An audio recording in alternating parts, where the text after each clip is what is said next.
If you want a showstopper for your Christmas table, a Yule log always hits the spot. I've been making this chocolate orange Yule log for a couple years now. It's a lot of work, but worth it, and I'm excited to share it with you all. Check the video description for a written up version of this recipe. So on day one, I like to split this into 2 days. Day one, I make the curd, and I'm starting with some beautiful blood oranges, they're sometimes called raspberry oranges, and triple sec and crystallized ginger. And I need some sugar and some butter and a Pyrex with a orange squeezy thingy and some eggs and egg yolks in a pot. I've saved those egg whites for later, we're going to use them in another part of the recipe. So I'm putting in some of the sugar with the egg yolks and egg, and I'm just whisking it to combine. The heat is not on, by the way, and I'm making this nice and light and fluffy. Look how fast I'm whisking. And now I'm grating some orange zest in there. Blood oranges are a lot smaller than regular oranges, so I'm doing the zest of 2 oranges. So if you're using regular oranges in this recipe, which you definitely can, just 1 orange. There's the juice. Look at how beautifully red it is, and then look at how awkwardly, like, dusty rose the mixture becomes. That's like the one drawback of using blood oranges. The color is kind of weird. I'm adding in all the butter and the candied ginger. And I'm turning the heat to medium and adding 10 green cardamom pods. Count how many you put in because it'll be a lot easier to fish them out later if you know how many there are. And I'm just whisking it on medium heat until the butter melts. And then you really want to continue whisking and whisking and whisking quite vigorously because otherwise you could make scrambled eggs. Really watch your curd carefully. And 7 minutes later, at least for me, it depends on how high your medium is, it will thicken. And just when it starts to thicken and it looks like it's just thinking about simmering, remove it from the heat. You do not want scrambled eggs. It's a good idea to have extra oranges and stuff just in case you mess this up so that you can make it again. I've done that before. And when you cool it down, it thickens. So you cool it down to its room temperature, strain out the cardamom pods, and save it for later in the fridge overnight. And that is part 1 of this very long process. Part 2, you make the blood orange syrup. And I'm starting with some blood orange juice, some sugar, and some triple sec. If you're one of those alcohol-averse people like I am, I don't like alcohol actually, but what this triple sec does is it bumps up the orange flavor quite a bit. We're cooking out all the alcohols. It does not taste like alcohol, so don't worry. I mean, if you do like alcohol flavor, then add it at the end so that it'll be more potent. And as you can see, it basically turns into jelly. And when it's warm like this, it's like a very, thin jelly. And I'm just saving it for later. You don't even have to put this in the fridge. The sugar will preserve it. I just keep it on the countertop. And that's that part done. And now we're making the meringue mushrooms, which, this is kind of a cool thing to do on its own. It makes a really nice confectionery. I'm just showing you all the ingredients and stuff that I'm using. You're going to need a piping bag and parchment with a cookie sheet. So I'm adding some cream of tartar and vanilla extract to egg whites. I'm using 2 out of the 3 leftover egg whites from when I made the curd. I love recipes that do that use the whole egg. I hate having egg whites or egg yolks left over. And yeah, you have to beat this forever. This is one of those things where if you have a stand mixer, it goes a lot faster, but I don't have a stand mixer. Once it gets to soft peaks like that, you start very, very, very slowly adding the sugar. If you dump it in all at once, it does not stabilize and you don't have a very good meringue. So be sure to be patient and add it very slowly. I should have used a much smaller bowl than this too. This bowl is way too big for the amount of eggs I'm doing. So I had to keep scraping it so that it would all fit together to be mixed. So yeah, don't use a bowl as big as I did. And once you get stiff peaks, look at that stiff peak hanging off that beater right there. I like to put my piping bag in a cup like that so that it's easier to put in there. If you try to do this with your hands, you will make a big mess. I've done that before, I speak from experience. And then you just flip it inside out on itself and then shake it down to the bottom where the tip is. And if you do it that way, usually you can get away without making much of a mess. See? Beautiful. If you don't have a piping bag, just use a plastic bag with the corner cut out. What I'm doing there is I'm piping these little bits directly onto the cookie sheet so that I can stick the parchment, because parchment always curls up on itself. I hate how it does that, but if you use cake batter or little bits of meringue underneath it, it secures it to the pan. And this is where you just pipe a bunch of basically giant Hershey's Kisses, and the size, it really just depends on how big you want your mushrooms to be. I'm making kind of medium to large sized white button mushrooms.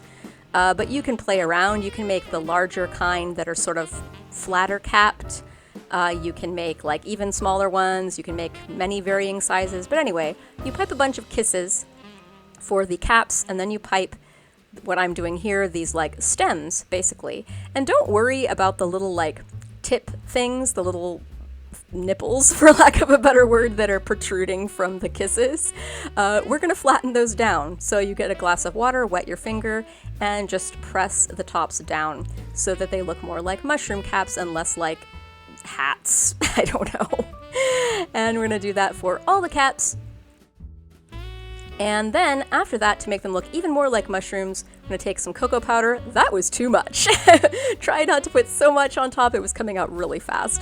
But yeah, you wanna dust cocoa powder on top of them because if you notice, like real mushrooms kind of have that look to them. They have that sort of spotted look. And then you're gonna bake them in a not very hot oven. I think it's 225. Check the recipe in the video description below for the exact amount. But you're gonna bake these for 2 hours, and that sounds like a really long time, but you need to bake it that long. Oh, it looks like it was 225. Yep. So turn the oven off after 2 hours, and then I just want you guys to hear what they sound like.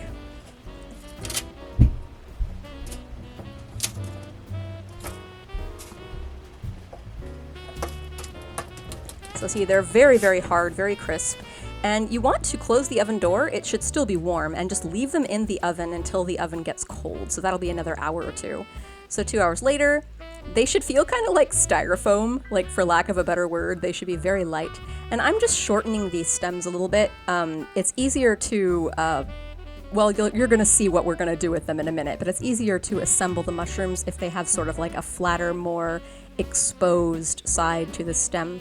So I did that in my hand close to the camera so that you could see it better, but it didn't work very well because I used my hand as a cutting board. So use the cookie sheet as a cutting board or a cutting board as a cutting board. This is just a little bit of melted chocolate chip. Dark chocolate I like on this. And you can either spread it on with a butter knife onto the flat side of the mushroom cap or dip it. It actually works better if you dip it. And then just take that side that you cut of the stem and press it, and it's amazing how realistic these mushrooms look. Like when I sent someone a picture of my Yule log a couple years ago, they saw the mushrooms and they're like, "Why did you put mushrooms on it? That's weird." And I said, "Oh, those are meringue mushrooms. They're not real." And it's amazing how real these things look. Even in person, they look quite real. So if you ever wanted to like fool someone, maybe this would make a good April Fool's joke too. Just like make someone meringue mushrooms and say, "Hey, I forged some mushrooms for you." Anyway, day 2, that was a lot on day 1, but still some more on day 2. So this is the day that you're actually going to serve the cake. That was my very dirty recipe for Genoise in the Joy of Cooking. I'm basically doing a half recipe of a Genoise cake. It's a sponge cake that uses butter. That's pre-melted butter that's already re-solidified because my kitchen is cold. And I'm making a vanilla cake, so there's vanilla. Once again, we have our handy-dandy double boiler. And we have parchment. That's the same parchment I used for the meringue mushrooms, by the way. I just turned it upside down to save it. And on my bain-marie or double boiler, I've got some eggs and some sugar. It's 3 eggs, whole eggs actually, and some sugar. Again, check the video description for the exact amounts. I don't remember how much of everything there is. And you have to beat this until it reaches 110-ish degrees, which you can't see very well because there it is. You can kind of see it. It's kind of in the shot. And then you have to just beat it like crazy for 15 whole minutes if you're using a hand mixer like I am. If you have a stand mixer, it only takes like 5 minutes, but with a hand mixer like I have, because I'm poor and have a small kitchen and don't have room for a standing mixer, it takes a long time. This is after like 5 minutes. It already looks really super thick and luscious and like it's ready, but it's not.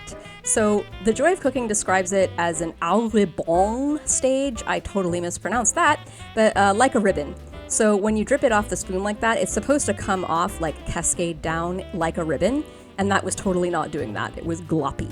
So I beat it for like another 5 minutes, and now I'm trying it again. And see, it's a little more ribbon-like now. It's still probably not ready yet. I'm not the supreme authority on Genoise cake, by the way. This is like my 4th time ever in my entire life making Genoise, and it is one of the fussiest cakes in the entire world to make. I actually hate making Genoise, and I'm considering trying out a different sponge for this recipe next time. But Genoise is more flexible sponge cake, which is why I'm using it. It's It's better for jelly rolls. Anyway, I'm sifting the dry ingredients into the wet, which is mostly some cake flour and some sugar. I think that's actually all it is. Check the video description for the recipe. But I'm sifting it in 3 batches, stirring in between, folding with a spatula. I find a spatula is just the easiest tool to use for folding wet and dry cake ingredients. Now this is the really, really weird part, and you're gonna think you're doing something wrong. So you take the melted butter and you scoop about 1/2 to 3/4 of a cup of the cake batter into the melted butter, and I should have used a bigger bowl. Oh well. And then you pour some vanilla in there and you stir it until it becomes incorporated, and then you stir that into the cake batter proper until it becomes incorporated. It's weird to put butter in at this stage, but that's like a crucial part of the recipe.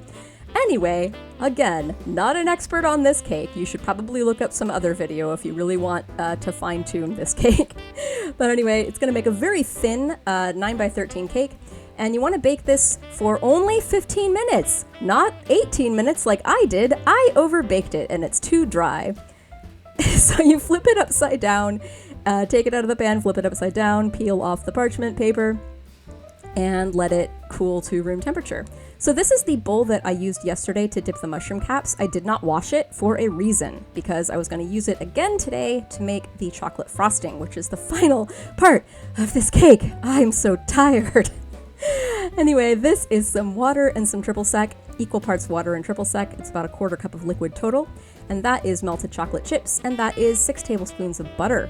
So you're gonna melt the chocolate over the double boiler and slowly add in the butter and stir it as you go. So basically, once your first batch of butter is melted, you add more butter and stir, and then once that batch of butter is melted, you add more and stir. And I love this chocolate frosting. This is my favorite chocolate frosting recipe ever, because it's so nice and not sweet. I find too many frostings are just too sweet, but I really love how this frosting is not at all sweet. I'm using bittersweet chocolate chips. You can use like sweeter chocolate chips if you want it to be sweeter, but yeah, I really like it to be bitter. And you might think, wow, I've ruined the frosting at this point when you pour the warmed up water in triple sec, because it's gonna not be homogeneous. It's going to be really soupy and weird looking, but trust me, keep stirring it, and over time it will look nice and smooth and glossy like that. Add a dash of vanilla, stir that in, and then you have to let this cool to a room temperature or so. And if it gets a little too cold, just pop it in the microwave for 10 seconds and stir it. Okay, we're finally ready to assemble this thing and confirm my worst fear that yes, indeed, I overbaked this cake and it is therefore too dry, and therefore it will not roll properly, which you will see in a minute. Now, this is where if I were a big channel and I had a lot of money and time and this were my full-time job, I probably would like redo this whole thing so that I could do it properly and you could see how it's supposed to be. But I'm poor and this is not my full-time job and I'm a small channel, so you get to see me mess up instead, which is hashtag relatable, I guess, so yay. Anyway, I flipped it over and I put the warmed up glaze on it from yesterday, and now I'm putting on the dusty rose colored orange curd. Not the most attractive color, but you know, what are you gonna do? And I'm leaving the bottom inch or so exposed because as I roll, especially as I roll, since I'm not very good at making roll cakes, as you'll see, you push the curd towards the end, and if you put it all the way to the end, it'll spill out too much. So it's cracking very, very heavily, and it's because I overbaked the cake. I probably also did something wrong with the eggs, for all I know. Like I said, I'm not an expert on this sponge cake, and I probably need to try a different one. But hey, the cracks kind of make it look like a real log, so yeah. And anyway, I sopped up that spilt curd, and I ate it with the little bits of cake that I cut off. I did not waste that. Now, let's just cover our mistakes with icing. Nobody has to know, except the entire internet, that I messed up my cake using a tiny offset spatula to look fancy, and you want to cover those ends because that's where you really see the part that I messed up. It's supposed to be a pretty swirl, but it's not. It's kind of a bunch of smashed layers at this point. But hey, if you wanted to, you could cut the cake into like sections and just stack it and make a layer cake, if this is intimidating. Now I'm just running my fork along it to make it look kind of like bark. See how great it looks now? It's like, you know, I totally messed it up, but no one has to know until we cut into it. And these very realistic looking mushrooms, and just put them all over wherever you want. I've also decorated these in the past with candied orange peel, which is a really nice effect. My husband really likes these mushrooms though, so make sure to make a lot of mushrooms. And it hides all the mistakes beautifully. You can just kind of cover it. And now I'm making it snow, powdered sugar. I like to do one side of the log pretty heavily with the powdered sugar. And it just accentuates the bark and makes the mushroom caps pretty. It's just so pretty. And it's really tasty too, by the way. The chocolate and orange is a classic combination. The ginger and the cardamom in there, the spices make it Christmassy. Yeah, and it takes a long time to make, I'm not gonna lie, and it's a lot of work, but it is delicious and so worth it. Anyway, thanks for sitting through my lovely Yule log. Hopefully, as the years progress, I will get better at it. This is, I think, my third Christmas making it. Like I said, I think I need to try a different sponge cake next time, because Genoise is just so fussy. Anyway, bye!